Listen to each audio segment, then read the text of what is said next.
Husband আর প্রেমিক, প্রেমিকা আর wife, পার্থক্যটা অনেকভাবে ব্যাখ্যা করা যায়। আসলে প্রত্যেকটা মানুষ এটার আলাদা একটা ব্যাখ্যা দিতে পারবে, এতে কোনো সন্দেহ রাখি না। তবে অনেকগুলো ব্যাখ্যার মধ্যে আমার কাছে ছোট একটা ব্যাখ্যা আছে। আমার দিনী বোনদেরকে বলতে চাই, হাজবেন্ডের প্রতি আরো একটু সদয় হতে, একটু কোমল হতে, একটু বোঝার চেষ্টা করতে। হাজবেন্ডরা কখনোই প্রেমিকের মতো হয় না। একজন প্রেমিক সারাদিন বেকার থাকতে পারে, সারাদিন বেপরোয়া থাকতে পারে, তার উপর কারো জিম্মেদারি নাই, তার উপরে কারো দায়িত্ব নাই। সে 5টা সিম কার্ড চেঞ্জ করে 5 জনের সাথে প্রেমও করতে পারে। এ হচ্ছে একজন প্রেমিক। সে হাজারো মিথ্যা কথা বলতে পারে, কারণ তার প্রেমিকা তার কাছে থাকে না, তাকে অবজার্ভ করার মতো পরিস্থিতি তার প্রেমিকার কাছে থাকে না। তাই সে প্রেমিকাকে হাজারভাবে, নানাভাবে, নানা রকম কথা বলে, অবৈধ অন্যায় প্রস্তাব দিয়ে তাকে মাতিয়ে রাখতে পারে, ঘন্টার পর ঘন্টা, মাসের পর মাস, ইভেন বছর, যুগ পর্যন্ত পৌঁছে যায়। আমার বোনরা এটা বোঝা উচিত, প্রেমিক কখনো হাজবেন্ডের মতো হবে, হাজবেন্ড কখনো প্রেমিকের মতো হবে না। প্রেমিক সব সময় তার প্রেমিকাকে এজন্য কল করে কারণ সে জানে তার প্রেমিকার অন্য কোথাও তার প্রেমিকার বাবা মা বিয়ে দিয়ে দিতে পারে। গ্যারান্টি নেই যে এই মহিলার কাছে তার বিয়ে হবে বা এই মহিলাকে সে বিয়ে করতে পারবে এই মেয়েকে, এটা কোনো গ্যারান্টি নেই। পক্ষান্তরে হাজবেন্ড, এবার আসি হাজবেন্ড, একজন প্রেমিক সারাদিন বেকার থাকতে পারে, তার কোনো দায়িত্ব নাই, কাণ্ড জ্ঞান নাই, কোনো পরোয়া নাই, তার বাবা মায়ের অবাধ্য থাকতে পারে। একজন হাজবেন্ড সারা দিন কথা বলতে পারে না, কারণ তার উপরে দায়িত্ব আছে তার পরিবারের। সে এখন বিবাহিত, সে বেকার থাকলে সমাজের লোকে পর্যন্ত তাকে ভালো বলে না। কিরে বিয়ে করেছিস, কোনো কাজকর্ম নাই, আগেও ড্যাং ড্যাং ড্যাং ড্যাং ঘুরতি, এখনো ড্যাং ড্যাং ঘুরিস, কিছু কর, আর কতদিন বাপের ঘাড়ে, বিয়েটা তো করিয়ে দিলু, বেচারা বৃদ্ধ মানুষ, আর কত করবে তোর জন্য, তুই, তোর বউ, সব। হ্যাঁ, এই যে একটা কথা। একজন লোক যদি কাজ করে, যদি জব করে মিনিমাম 8 ঘন্টা, এই দেশের সর্বোচ্চ উন্নত চাকরির তাও মিনিমাম 8 ঘন্টা করতে হয়। 8 ঘন্টা যদি চাকরিতে যায়, 8 ঘন্টা যদি ঘুমে যায়, 2 ঘন্টা ট্রানজাকশন আসা যাওয়ার আছে, মধ্যখানে বন্ধু বান্ধব 2-4-1 ঘন্টা ওখানে চলে যায়, হ্যাঁ, নতুন আত্মীয় স্বজন, আত্মীয়তা, কত কিছু। তো সারাদিন কথা বলার সময় কোথায়? এবারে আসুন, একজন প্রেমিক সে সারাদিন প্রেমিকার পিছনে সময় দিতে পারে, একজন হাজবেন্ড দিতে পারে না। প্রেমিক এমন না যে সে তার প্রেমিকাকে সারাদিন সময় দেয়, মূলত সে গ্যারান্টি রাখে মহিলাটার অন্য কোথাও বিয়ে হয়ে যাচ্ছে কিনা, জানি বিয়ে হয়ে যায় কিনা, বা এই মেয়ে অন্য কারো প্রেমে পড়ে যায় কিনা। এত সুন্দরী মেয়ে, বাপরে বাপ, আমি যদি ওরে বিয়ে না করি মরে যাবো, আমার আর কিচ্ছু না জীবনে, এই মহিলাই মনে সুন্দরী। এরকম মনে করে সারাদিন ফোন দেয়, প্রেমিকা ধরে নেয়। আরে বাপরে বাপ, কি কেয়ার আমার, আমাকে জানু মানু বলে, কত কিছু বলে, আমার সারাদিন খেয়াল খুশি রাখে। হ্যাঁ, এই ছেলেই তো ছেলে, এই তো ফেরেশতা, আর কি ছেলে আছে? পক্ষান্তরে একজন হাজবেন্ড যে কবুল বলে কোন মহিলাকে ঘরে নিয়ে আসে, সে জানে যে এই মহিলাকে আমি বিয়ে করেছি, সে আমার আমানত, সে আমানতদারি, খেয়ানতদারি করবে না। একজন প্রেমিক তার প্রেমিকাকে বিশ্বাস করে না, সারাদিন তাই কল দিয়ে, মানে কখনো বিজি আছে কিনা নাম্বার, অন্য কোন নাম্বারটা বন্ধ কিনা, কার সাথে কথা বলতেছো, বা অন্য কোনো ছেলের প্রেমে পড়তেছে কিনা, একটু আগে যেটা বললাম। কিন্তু একজন হাজবেন্ড কনফার্ম জানে যে তার বউ ভালো, তার ওয়াইফ সতী, তার ওয়াইফ ইজ্জতওয়ালা পরিবারের মেয়ে, তার ওয়াইফ বুদ্ধিমতী, তার ওয়াইফ খুবই ভালো, নম্র, ভদ্র, তার বাবা মা ঘরে আছে, তার ওয়াইফ ঘরে আছে, সো তার ওয়াইফ অন্য বেটার সাথে কি ভেগে যাবে? সো এই চিন্তা করে হাজবেন্ডের মন থেকে টেনশন চলে যায়, যেটা প্রেমিকের মনে থাকে। প্রেমিকেরা মনে করে প্রেমিক বুঝি কত কেয়ার করে, সারাদিন কল করে, অথচ প্রেমিক সন্দেহ করে। প্রেমিক নিজের উপরে বিশ্বাস রাখতে পারে না, প্রেমিকার উপরে বিশ্বাস রাখতে পারে না।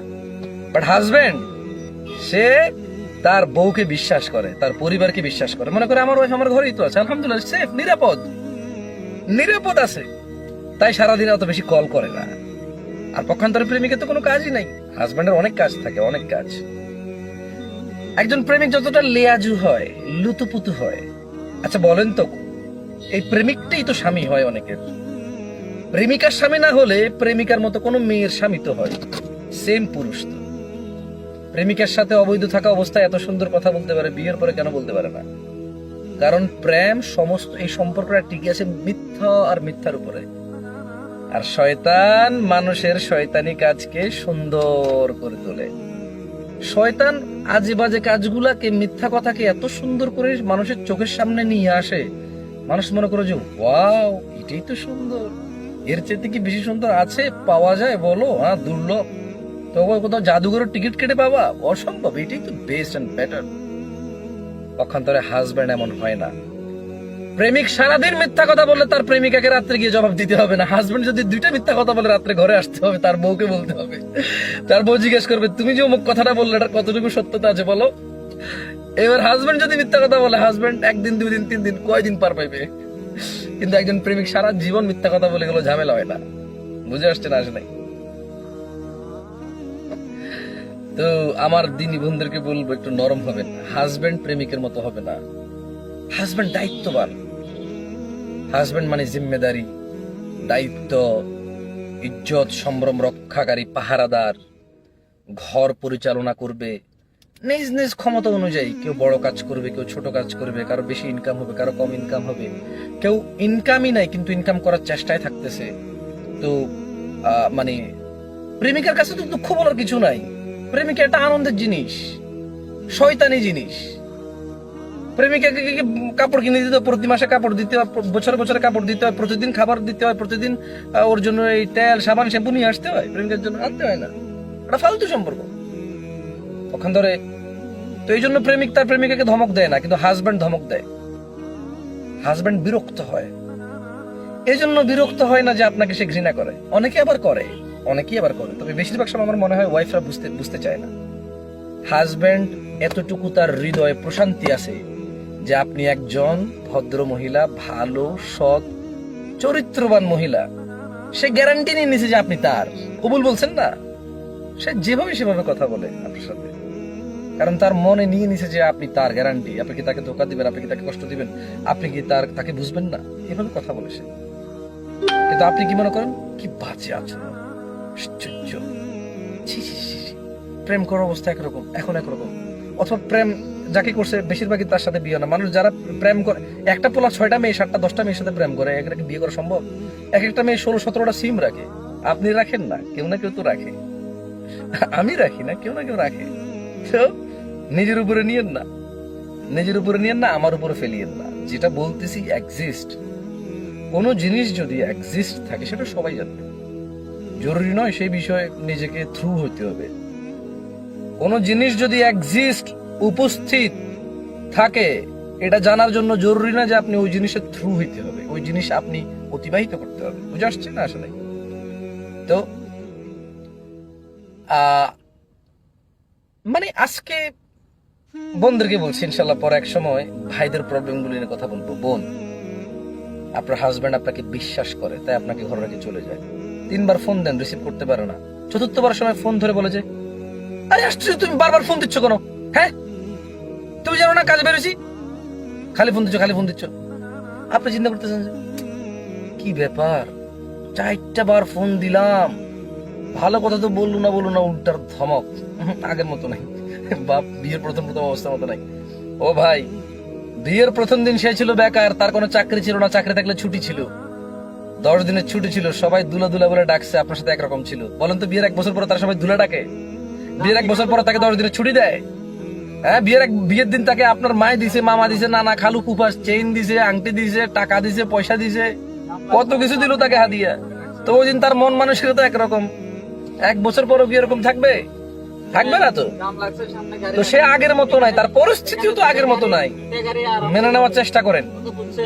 আল্লাহ সুবহানাহু ওয়া তাআলা আমাদেরকে বুঝার তৌফিক দান করুন।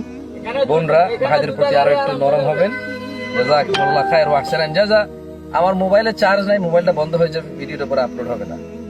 জানি না কে কিভাবে নিবেন আমার এই কথাগুলোকে, তবে সিম্পলি আপনাদেরকে বলি, যখন কোনো মানুষ কোনো কথা বলে তার নিজস্ব একটা এক্সপ্লেনেশন থাকে, নিজস্ব একটা সিচুয়েশন থ্রু করার পরে সেটা বলে।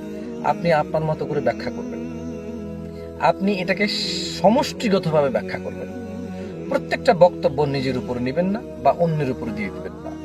যে একটা এভারেজ থাকে, এভারেজের উপর নিয়ে যাবেন।